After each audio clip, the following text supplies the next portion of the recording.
ಸ್ನೇಹಿತರೆ, ನಾನು ನಿಮ್ಮ ನಾಯಕ. ನಾನು ಮತ್ತೆ ಮುಕ್ಕುಂಪಿಗೆ ಬಂದೆ. ಯಾಕಂದ್ರೆ ನಿನ್ನೆ ರಾತ್ರಿ ಇಂದ್ರಿಗಿಂದ ಬಂದಿರತಕ್ಕಂಥ ಕುಮಾರರಾಮ ದೇವರುಗಳು ಇಲ್ಲಿ ಆಂಜನೇಯ ದೇವಸ್ಥಾನದಲ್ಲಿ ವಸ್ತಿ ಇದ್ದು ಮರುದಿನನೇ ಕುಮಾರರಾಮನ ಬೆಟ್ಟವನ ಅಂದ್ರೆ ಕುಮಾರರಾಮನ ಮೂಲ ದಾರಿ ಇದು. ಮುಕ್ಕುಂಪಿಯಿಂದ ಇಂದ್ರಿಗಿಂದ ಮುಕ್ಕುಂಪಿ ಬಂದು ನಾವು ಜಟಂಗಿ ರಾಮೇಶ್ವರ ದೇವಸ್ಥಾನ ಅಂತ ಕರಿತೀವಿ. ಆ ಬೆಟ್ಟವನ್ನು ಹತ್ತುವುದರ ಮುಖಾಂತರ ಅಲ್ಲಿ ಒಂದು ಡುಂಕನೋಡಿ ಬಸವಣ್ಣ ಅಂತ ಕರೀತಾರೆ ಸ್ಥಳೀಯವಾಗಿ. ಅದರ ಮುಂಭಾಗದಲ್ಲಿ ಇರ್ತಕ್ಕಂಥ ಕೆರೆಯ ಏರಿಯನ್ನು ಏರಿ ಕುಮಾರರಾಮನಲ್ಲಿ ಬೆಟ್ಟಕ್ಕೆ ಹೋಗಿ ಅಲ್ಲಿ ದೇವಸ್ಥಾನದಲ್ಲಿ ಈ ಮೂರ್ತಿಗಳನ್ನಿಟ್ಟು ವಿಶೇಷವಾಗಿ ಪೂಜೆ ಪುನಸ್ಕಾರ ಮಾಡ್ತಾರೆ. ಈಗಾಗಲೇ ಆ ಬೆಟ್ಟವನ್ನು ಕೂಡ ಒಂದು ಸಾರಿ ಹತ್ತಿ ತೋರಿಸಿದೆ. ಎಷ್ಟೊಂದು ಕಡಿದಾದ ಬೆಟ್ಟ ಅಂದ್ರೆ ಯಾವ ಶತ್ರು ಕೂಡ ಸಹಜವಾಗಿ ಹತ್ತೋಕೆ ಸಾಧ್ಯ ಇಲ್ಲ. ಅಂತ ಬೆಟ್ಟವನ್ನ ಕುಮಾರರಾಮನ ಮೂರ್ತಿ ಹಿಡಿದಿರ್ತಕ್ಕಂಥ ಯುವಕರು ಕೇಕೆ ಹಣ್ಣು ಹಾಕುತ್ತಾ ಆ ಬೆಟ್ಟವನ್ನು ಹತ್ತಾರೆ. ಅದು ನೋಡೋಕ್ಕಾಗಿನೇ ನಾನು ಇವತ್ತು ಬೆಳಗ್ಗೆ ಬಂದಿದ್ದೀನಿ. ಬನ್ನಿ, ಕುಮಾರರಾಮನನ್ನ ಎಷ್ಟೆಲ್ಲ ಜನ ಆರಾಧನೆ ಮಾಡ್ತಾರೆ, ಇವತ್ತಿಗೂ ಅದು ಉಳ್ಕೊಂಡಿದೆ ಅನ್ನೋದಕ್ಕೆ ಈ ಇಲ್ಲಿರ್ತಕ್ಕಂಥ ಜನರೇ ಸಾಕ್ಷಿ. ಹಾಗೆ ಈ ಊರಿನ ಜನರಿಗೆ ಕೂಡ ತುಂಬ ಧನ್ಯವಾದಗಳನ್ನು ಅರ್ಪಿಸ್ತಾ ಇದೀನಿ. ಯಾಕಂದ್ರೆ ಕುಮಾರರಾಮ ಇಲ್ಲಿ ಮಾತ್ರ ಅಲ್ಲ, ತುಮಕೂರು ಭಾಗದಲ್ಲಿ, ಶಿವಮೊಗ್ಗ ಭಾಗದಲ್ಲಿ, ಉತ್ತರ ಕನ್ನಡದಲ್ಲಿ ಕೂಡ ಆರಾಧನೆಗೊಳ್ತಾ ಇದ್ದೀನಿ. ಅಂತ ಮಹಾನ್ ವೀರನನ್ನ ನೀವು ಕೂಡ ಇವತ್ತು ಆರಾಧನೆ ಮಾಡ್ತಾ ಇದ್ದೀರಿ ಅಂತ ಹೇಳ್ತಾ ಈ ಅಭಿಮಾನ ಇನ್ನೂ ಇಮ್ಮಡಿ ಆಗಲಿ.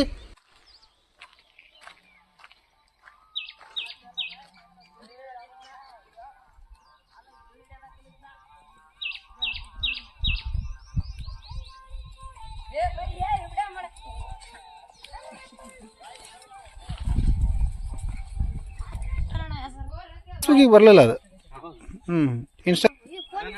ದೇವರು ಕುಮ್ಮಟದುರ್ಗಕ್ಕೆ ಪ್ರವೇಶ ಪಡಿತಾ ಇದೆ. ಏನಂದ್ರೆ ಇಂದ್ರಿಗಿ ಮತ್ತು ಮುಕ್ಕುಂಪಿಯ ಸಹೋದರ ಸಹೋದರಂತೆ ಕುಮಾರರಾಮನನ್ನ ಆರಾಧನೆ ಮಾಡ್ತಾ ಇದ್ದಾರೆ. ಅದರ ದ್ಯೂತಕವಾಗಿ ನಿನ್ನೆ ರಾತ್ರಿ ತಾನೇ ಮುಕ್ಕುಂಪಿಯಲ್ಲಿ ಕುಮಾರರಾಮ ದೇವರುಗಳೆಲ್ಲ ತಂಗಿದ್ವು. ಈಗ ಬೆಳಗ್ಗೆ ತಾನೇ ಇವತ್ತು ಕುಮ್ಮಟದುರ್ಗ ಪ್ರವೇಶ ಪಡೆಯೋದಕ್ಕೆ ಈಗ ಅಲ್ಲಿ ಒಂದಿಷ್ಟು ಆಚರಣೆಗಳು. ಯಾಕಂದ್ರೆ ಆ ಕುಮಾರರಾಮನನ್ನ ಮುಕ್ಕುಂಪಿ ಗ್ರಾಮಸ್ಥರು ಬೀಳ್ಕೊಡಕ್ ಬಂದಾಗ ಅವ್ರಿಗೆ ಎಳೆ ಅನ್ನುವ ರೀತಿ ಒಂದು ಪದ್ಧತಿಯನ್ನು ಮಾಡುವಂಥದ್ದು. ಅವರಿಗೆ ಎಲೆ ಅಡಿಕೆ ಕೊಡೋದ್ರ ಮುಖಾಂತರ, ಕೊಬ್ಬರಿ ಬಟ್ಲಗಳನ್ನು ಕೊಡೋದ್ರ ಮುಖಾಂತರ ಅವರಿಗೆ ಕೃತಜ್ಞತೆ ಭಾವವನ್ನು ಸಮರ್ಪಿಸುವುದು. ಹಾಗೆ ನಾವು ಮುಂದುವರೆದು ನೋಡೋದಾದ್ರೆ ಇಲ್ಲಿ ಮುಕ್ಕುಂಪಿಯ ಕೆಳಭಾಗದಲ್ಲಿ ಅಂದ್ರೆ ಜಟಂಗಿ ರಾಮೇಶ್ವರ ದೇವಸ್ಥಾನ ಅಂತ ನಾನು ಈಗಾಗಲೇ ಹಲವಾರು ವಿಡಿಯೋಗಳನ್ನು ಮಾಡಿದ್ದೀನಿ. ಅಲ್ಲಿ ಇರ್ತಕ್ಕಂಥ ಒಕ್ರಾಣಿ ಕೆರೆ ಮುಂದೆ ಇರ್ತಕ್ಕಂಥ ಬೆಟ್ಟವನ್ನು ಹತ್ತಾರೆ. ಕಳೆದ ಬಾರಿ ಇಲ್ಲಿ ಒಂದು ದೇವಸ್ಥಾನ ಕಳೆದು ಹೋಗಿತ್ತು, ಅದನ್ನು ಕೂಡ ತೋರಿಸ್ಕೊಡೋ ಪ್ರಯತ್ನ ಮಾಡಿದೆ ಕಳೆದ ಬಾರಿ. ಅದೇ ಬೆಟ್ಟವನ್ನ ಈ ಮುಖಾಂತರ ಅಲ್ಲಿ ನೋಡ್ತಾ ಇರ್ಬೋದು ನೀವು. ಈಗಾಗಲೇ ಮಕ್ಕಳು ಹತ್ತಾ ಇದ್ದಾರೆ. ಆ ಬೆಟ್ಟ ಕಡಿದಾದ ಬೆಟ್ಟ ಕುಮಾರರಾಮ ಬೆಟ್ಟ ಏನಂದ್ರೆ ಪ್ರಾಕೃತಿಕವಾಗಿ ಅಭೇದ್ಯವಾಗಿರುವಂತಹ ಕೋಟೆ.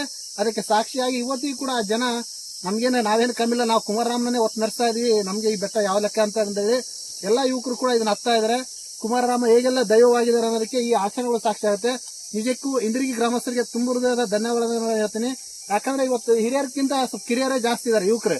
ಯಾಕಂದ್ರೆ ನಮ್ಮ ಪರಂಪರೆಯನ್ನು ಬಿಟ್ಕೊಡಬಾರ್ದು, ಅದು ಕುಮಾರರಾಮನ ಆಚರಣೆ ಬಿಟ್ಕೊಡಬಾರ್ದು ಅನ್ನೋ ಕಾರಣಕ್ಕೆ ಇವತ್ತು ಅದನ್ನ ಮುಂದುವರ್ಸ್ಕೊಂಡು ಹೋಗ್ತಾ ಇದ್ದಾರೆ. ಬನ್ನಿ, ಈಗ ಒಂದು ಕಡಿದಾದ ಬೆಟ್ಟವನ್ನ ಯಾವ ರೀತಿ ಏರ್ತಾರೆ, ಕುಮಾರರಾಮ ಅವರಿಗೆ ಶಕ್ತಿ ಕೊಡ್ಲ ಅಂತ ಕೇಳ್ಕೊಳ್ತಾ ಇದೀನಿ.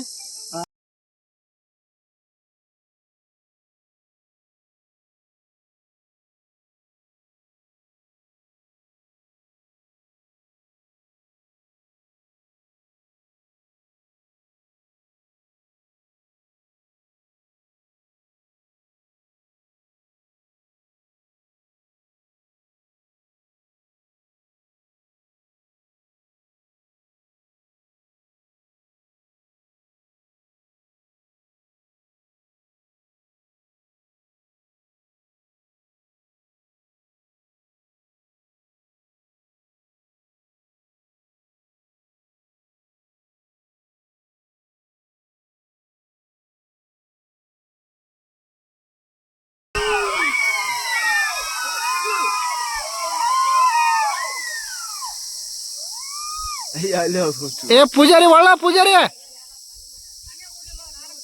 ಕೂಗ್ರಿ ಇನ್ನೊಮ್ಮೆ. ಗಂಡುಗಾಲಿ ಕುಮಾರರಾಮನಿಗೆ ಕೆಸ್.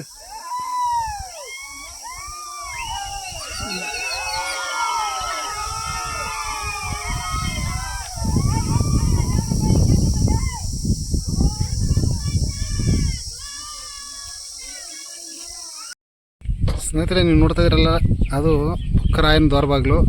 ಅಲ್ಲಿ ಪೂಜೆ ಮಾಡಿಕೊಂಡು ಈಗ ತಾನೇ ಕುಮಾರರಾಮ ಕುಮಾರದುರ್ಗ ಪ್ರವೇಶ ಪಡೆಯುವಂಥದ್ದು. ಇದು ಎಂಥ ಕಡಿದಾದ ಪ್ರದೇಶ.